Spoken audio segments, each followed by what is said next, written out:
গোপালগঞ্জে বেলা ২টা থেকে আবার কারফিউ, ৫০০ জনের বিরুদ্ধে মামলা, সামনে কঠিন লড়াইয়ের প্রস্তুতি এনসিপির।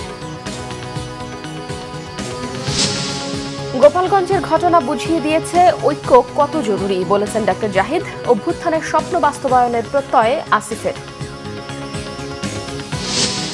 মরিচের কেজি নেমেছে ২০০ টাকায়, চালের বাজারে অস্থিরতায় মিলারদের সিন্ডিকেটকে দুষছেন ব্যবসায়ীরা। বিভিন্ন দেশের নির্বাচন ও গণতন্ত্র নিয়ে যুক্তরাষ্ট্রের দীর্ঘদিনের নীতি পরিবর্তন, কূটনীতিকদের এ বিষয়ে বিবৃতি দিতে বারণ।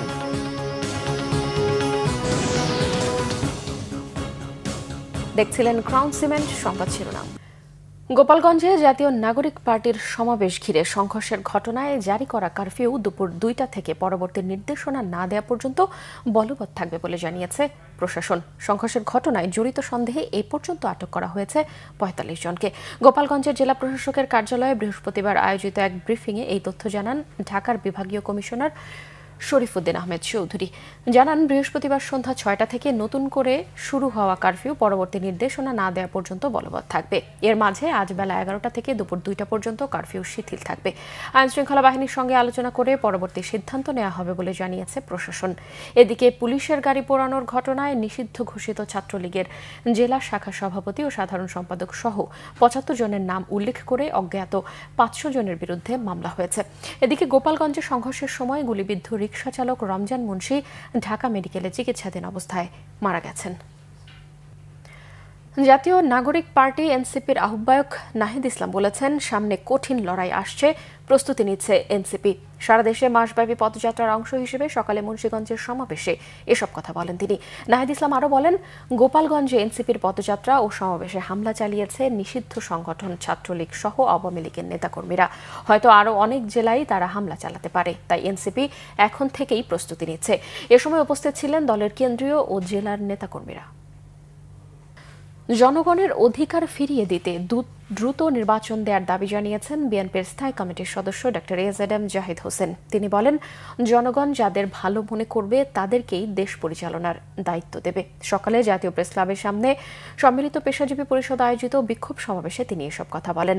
জাহিদ হোসেন বলেন, ষড়যন্ত্র করে কেউই চোরা পথে ক্ষমতায় আসতে পারে। ষড়যন্ত্র করে অতীতেও কেউ ক্ষমতায় থাকতে পারেনি বলেও দাবি করেন তিনি। গোপালগঞ্জের ঘটনায় নিন্দা জানিয়ে তিনি বলেন, বিএনপি বারবার বলেছিল ঐক্য বিনষ্ট না করতে। একটি ঘটনা বুঝিয়ে দিয়েছে ঐক্য কতটা জরুরি। রাজনীতিবিদদের পাশাপাশি পেশাজীবীরাও গণতন্ত্র প্রতিষ্ঠায় রাজপথে ছিল উল্লেখ করে ডক্টর জাহিদ বলেন, সরকার যে আসলেই ফেব্রুয়ারিতে নির্বাচন করতে চায় তা দেখতে চায় বিএনপি।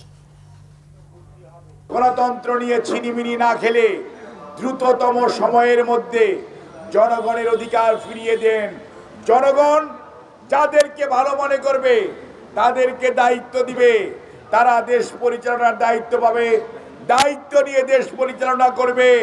আপনারা দেয়ালের লিখন পড়তে শিখুন, আয়নায় নিজেদের চেহারা দেখুন।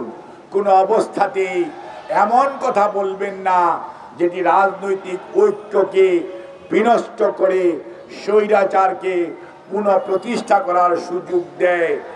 জুলাই অভ্যুত্থানের স্বপ্ন বাস্তবায়ন একটি দীর্ঘ সংগ্রাম। এই স্বপ্ন বাস্তবায়ন হবে জানালেন বৈষম্য বিরোধী আন্দোলনের অন্যতম নেতা, যুব ও ক্রীড়া উপদেষ্টা আসিফ মোহাম্মদ সজীব ভুঁইয়া। সকালে চিন্মৈত্রী সম্মেলন কেন্দ্রে জুলাই অভ্যুত্থানের শহীদদের স্মরণে আয়োজিত প্রতীকী ম্যারাথন প্রতিযোগীদের সাথে নিজেও অংশ নেন ক্রীড়া উপদেষ্টা। ম্যারাথন শেষে বিজয়ীদের মধ্যে পুরস্কার বিতরণ করেন আসিফ মোহাম্মদ সজীব ভুঁইয়া। পরে অনুষ্ঠানে দেয়া বক্তব্যে ক্রীড়া উপদেষ্টা বলেন, যতদিন বাংলাদেশের নাম থাকবে ততদিন জুলাই আন্দোলনের শহীদ, আহত ও জুলাই যোদ্ধাদের নাম উচ্চারিত হবে।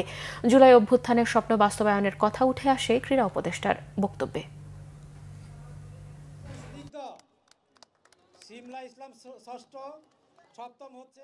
শহীদেরা তাদের জীবন দিয়ে সর্বোচ্চ ত্যাগ স্বীকার করে, যেই আহতরা আমার সামনে আছেন, আপনারা সর্বোচ্চ ত্যাগ স্বীকার করে বাংলাদেশকে একটি নতুন স্বপ্ন দেখিয়েছেন।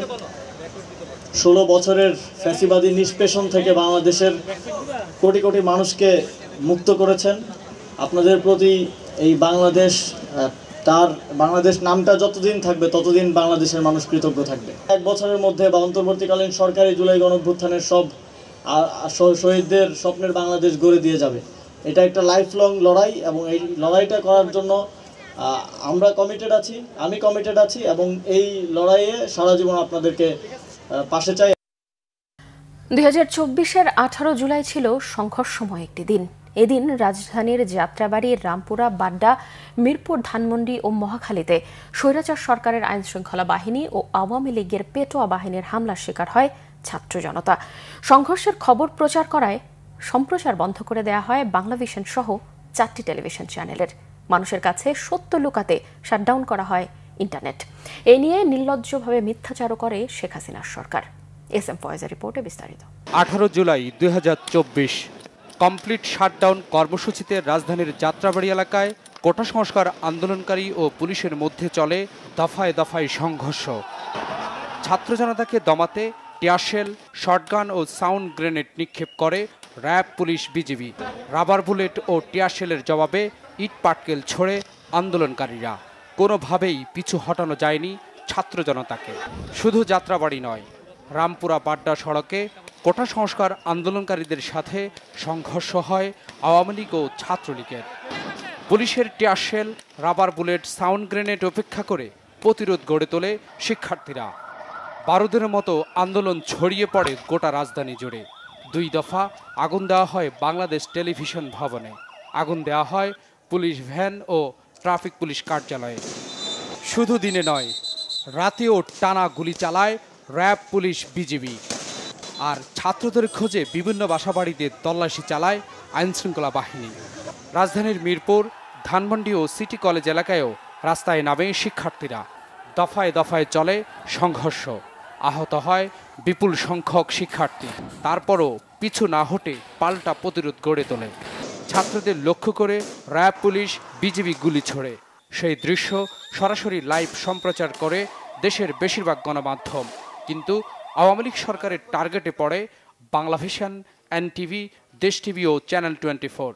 সম্প্রচার বন্ধ করে দেওয়া হয় বাংলাভিশন, এনটিভি, দেশ টিভি ও চ্যানেল 24-এর। সংবাদ প্রচারেও দেওয়া হয় বাধা। শিক্ষার্থী ও পুলিশের সংঘর্ষে মহাখালী, উত্তরা এলাকায়ও রণক্ষেত্রে পরিণত হয়। ছাত্র জনতাকে দমাতে বেপরোয়াভাবে রাবার বুলেট, সাউন্ড গ্রেনেড, গুলি ছোড়ে র্যাব, পুলিশ, বিজিবি। আহত হয় বিপুল সংখ্যক ছাত্র জনতা। তারপরও আন্দোলনকারীরা দাবি আদায়ে অনড় থাকে। বাড়তে থাকে আন্দোলনের তীব্রতা। শেষ পর্যন্ত 5 আগস্ট পতন হয় স্বৈরাচারের। এসএম ফয়েজ, বাংলাভিশন, ঢাকা। ঈদের পর থেকেই বাড়তি চালের দাম। গত 1 মাস ধরে মিল থেকেই বেশি দামে চাল আনতে হচ্ছে বলে দাবি ব্যবসায়ীদের। এজন্য মিল মালিকদের সিন্ডিকেটকে দুষছেন তারা। নতুন করে বাড়ানো হয়েছে তেলের দামও। সব ধরনের মুরগি আর মাছের বাজারেও দাম বাড়তির দিকে। সব ধরনের সবজিও বিক্রি হচ্ছে বেশি দামে। অনেকটাই নেমে এসেছে কাঁচামরিচের দাম। শাহিদুল ইসলামের ক্যামেরায় আসমা আক্তার নুপুরের রিপোর্ট। ভরা মৌসুমেও চালের দামে ঊর্ধ্বগতি প্রবণতা থেকে মুক্তি মিলছে না কিছুতেই। রাজধানীর কাউরান বাজারের ব্যবসায়ীদের দাবি, 1 মাস ধরে মিল থেকেই 50 কেজির বস্তা 300 টাকা বাড়তি দিয়ে আনতে হচ্ছে। খুচরা বাজারে সরু চাল কেজিতে 90 ও মোটা চাল বিক্রি হচ্ছে 60 টাকায়। চালের দামটা একটু কমানো দরকার। সবচেয়ে বেশি দামটাই এখন মানে আমাদের যে মেন তেল আর চাল। সিজনে বাজার বাইরে গেছে 8-10 টাকা প্রতি কেজিতে। এটার সাথে একমাত্র জড়িত হইলেও বড় বড় কোম্পানি আর হলে মিলার, যারা মনে করেন সিন্ডিকেটগুলো করে। সিন্ডিকেট মহল ভাঙা ছাড়া আর বাজার নিয়ন্ত্রণ করা সম্ভব না। এদিকে নতুন করে সয়াবিন তেলের বাড়তি দাম নির্ধারণ হয়েছে। কার্টুন প্রতি বেড়েছে 40 টাকা, যার প্রভাব পড়ছে খুচরা বাজারে। তবে যারা দাম বাড়ার আগে কিনে রেখেছেন, আগের দামেই বিক্রি করতে পারছেন তারা। বেড়েছে ডালের দামও। দেশি মুসুর ডাল বিক্রি হচ্ছে কেজিতে 10 টাকা বেশিতে। গতকাল 5 লিটার তেল 870 টাকা ছিল, আর আজকে 880 টাকা কিনা, 890 টাকা বিক্রি। আমরা আগে গায়ে এলাকা থেকে 5 লিটার তেল বিক্রি করতাম 20 টাকা কমে, এখন গায়ে দামে তেল বিক্রি হতেছে আজকে 2 দিন। সপ্তাহের ব্যবধানে ব্রয়লার ও সোনালী মুরগির দাম বেড়েছে 10 থেকে 30 টাকা। প্রতি কেজি ব্রয়লার মুরগি 160 থেকে 70 টাকায় বিক্রি হচ্ছে, আর সোনালী মুরগি 300 থেকে 320 টাকা। গত সপ্তাহ আমরা কালারবার মুরগি বেচছি আমরা 260 টাকা কেজি, আর এই সপ্তাহে বেচতেছি 300 টাকা কেজি, পার কেজিতে 40 টাকা। সোনালী আপনার গত সপ্তাহে হচ্ছে 280 টাকা, এই সপ্তাহে বেচতেছে 320 টাকা। উৎপাদনটা মুরগির কিছুটা কম রয়েছে আর চাহিদা বেশি আছে, এই জন্য মেইনলি দামটা বাড়ার রিজন। অস্বাভাবিকভাবে বেড়েছে শসার দাম। বাজারে প্রতি কেজি শসা বিক্রি হচ্ছে 100 টাকায়, যা আগের সপ্তাহে ছিল 50-60 টাকা। অন্যান্য সবজির দামও বেড়েছে। আমদানি হওয়ায় কাঁচামরিচের দাম কিছুটা কমেছে। গত সপ্তাহে বিক্রি হওয়া 350 টাকা দামের কাঁচামরিচ এখন বিক্রি হচ্ছে 180 থেকে 200 টাকায়। মরিচের দামটা বেশি, 200 টাকা কেজি, যেটা 10-15 দিন আগেও 60 টাকা 40 টাকা কেজি ছিল। আগে প্রচুর পরিমাণ সবজি কারণ বাজার আসতো, তখন এখন তো কম আসবে কোত্থেকে? সব কিছুই তো আপনি পানির নিচে ঢুকে গেছেন। ঊর্ধ্বমুখী মাছের বাজারেও ক্রেতা ও বিক্রেতারা বলছেন, বাজার মনিটরিং জোরদার করা হলে নিত্যপণ্যের বাজার স্থিতিশীল থাকবে, স্বস্তি পাবে সাধারণ মানুষ। আসমা আক্তার, নূপুর, বাংলা ভিশন, ঢাকা।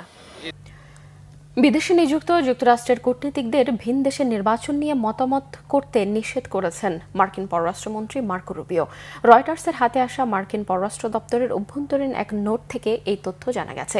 গত 17 জুলাই যুক্তরাষ্ট্রের পররাষ্ট্র দপ্তর থেকে বিশ্বজুড়ে সকল মার্কিন দূতাবাসে পাঠানো তার বার্তায় বলা হয়েছে, দেশের পররাষ্ট্রনীতির সাথে সুস্পষ্ট ও জরুরি স্বার্থ জড়িত নয় এমন বিষয়ে এই দপ্তর নির্বাচন সংক্রান্ত কোনো বিবৃতি দেবে না, সামাজিক যোগাযোগ মাধ্যমে পোস্ট দেবে না। মার্কিন প্রেসিডেন্ট ডোনাল্ড ট্রাম্পের এই সিদ্ধান্তের মধ্য দিয়ে বিভিন্ন দেশে নির্বাচনী স্বচ্ছতা ও গণতন্ত্রের প্রচারে যুক্তরাষ্ট্রের দীর্ঘদিনের নীতিতে বড় পরিবর্তন এলো। রুবিওর তার বার্তায় আরও বলা হয়েছে, যখন কোনো দেশের নির্বাচন নিয়ে মন্তব্য করা যথাযথ বলে বিবেচিত হবে, তখন মার্কিন পররাষ্ট্র দপ্তরের বক্তব্য হবে সংক্ষিপ্ত। বিজয়ী প্রার্থীকে অভিনন্দন জানানো আর প্রয়োজনে অভিন্ন পররাষ্ট্রনীতির স্বার্থ উল্লেখ করার মাধ্যমেই সীমাবদ্ধ থাকবে। কোনো দেশের নির্বাচনী প্রক্রিয়া, স্বচ্ছতা, গ্রহণযোগ্যতা অথবা সংশ্লিষ্ট দেশের গণতান্ত্রিক মূল্যবোধের উপর মন্তব্য করা থেকেও বিরত থাকতে হবে। নির্বাচন সংক্রান্ত যে কোনো মন্তব্য শুধু পররাষ্ট্রমন্ত্রী নিজে অথবা দপ্তরের মুখপাত্র করবেন। শীর্ষ নেতৃত্বের অনুমতি ছাড়া কোনো মার্কিন কূটনীতিকও বিদেশের নির্বাচন নিয়ে বিবৃতি দিতে পারবেন না। সাবেক আইজিপি আশরাফুল হুদা বলেছেন, দেশ রাজনীতিবিদরা চালাবে, সেজন্য নির্বাচন হওয়া প্রয়োজন। তবে একটি গোষ্ঠী নির্বাচনকে পেছাতে কাজ করছে, তাতে কোনো সন্দেহ নেই। সকালে ডিবেট ফর ডেমোক্রেসি আয়োজিত ছায়া সংসদ বিতর্ক প্রতিযোগিতায় তিনি এসব কথা বলেন। আশরাফুল হুদা বলেন, দেশে যা কিছু হচ্ছে তা নির্বাচনকে ব্যাহত করার জন্যও হতে পারে। তবে পুলিশকে এখনই যদি বলা হয় ডিসেম্বরের মধ্যে নির্বাচন করার প্রস্তুতি নিতে হবে, তাহলে তারা সেটা পারবে বলেও মনে করেন তিনি। পুলিশের মাঝে কিছু ট্রমা কাজ করছে বলেও জানান তিনি আশাবাদী, পুলিশ ঠিকই নির্বাচনে সরকারকে সহায়তা করতে পুরোপুরি প্রস্তুত হয়ে যাবে। তার মধ্যে ছাত্র জনতার প্রাণের বিনিময়ে 2024 পরিবর্তন এসেছে, তাকে কাজে লাগাতে হবে। মব সন্ত্রাস প্রতিরোধে করণীয় নিয়ে ছায়া সংসদ প্রতিযোগিতায় সাউথ ইস্ট ইউনিভার্সিটিকে হারিয়ে স্যার সলিমুল্লাহ মেডিকেল কলেজ বিজয়ী হয়। যত কিছুই বলি আমরা, দেশ তো শেষ পর্যন্ত রাজনীতিবিদদেরকেই চালাতে হবে, তাদেরকে এখন দোষারোপ করেন না যাই করেন। কাজে একটা সুষ্ঠু ইলেকশন, প্রপার একটা ইলেকশন যদি ঠিক মতো হয়, মানুষ ভোট দিয়ে যদি তার পছন্দ মতো ক্যান্ডিডেটকে নিয়ে আসতে পারে সংসদে, আই এম শিওর অবস্থার অনেক উন্নতি হবে, যাতে ইলেকশনটা না হয় বা ইলেকশনটা অনেক দেরি হয়ে যায়। কাজে এইরকম একটা ফোর্স যে কাজ করছে ইলেকশনকে পিছিয়ে দেওয়ার জন্য, এটা অনস্বীকার্য। সংবাদ শেষ করব ক্রাউন সিমেন্ট শিরোনামগুলো আরও একবার জানিয়ে। গোপালগঞ্জে বেলা 2টা থেকে আবারও কারফিউ, 500 জনের বিরুদ্ধে মামলা, সামনে কঠিন লড়াইয়ের প্রস্তুতি এনসিপির। গোপালগঞ্জের ঘটনা বুঝিয়ে দিয়েছে ঐক্য কত জরুরি, বলেছেন ডক্টর জাহিদ। অভ্যুত্থানের সপ্ত বাস্তবায়নের প্রত্যয় আসিফের। মরিচের কেজি নেমেছে 200 টাকায়, চালের বাজারে অস্থিরতায় মিলারদের সিন্ডিকেটকেই দুষছেন ব্যবসায়ীরা। বিভিন্ন দেশের নির্বাচন ও গণতন্ত্র নিয়ে যুক্তরাষ্ট্রের দীর্ঘদিনের নীতি পরিবর্তন, কূটনীতিকদের এ বিষয়ে বিবৃতি দিতে বারণ।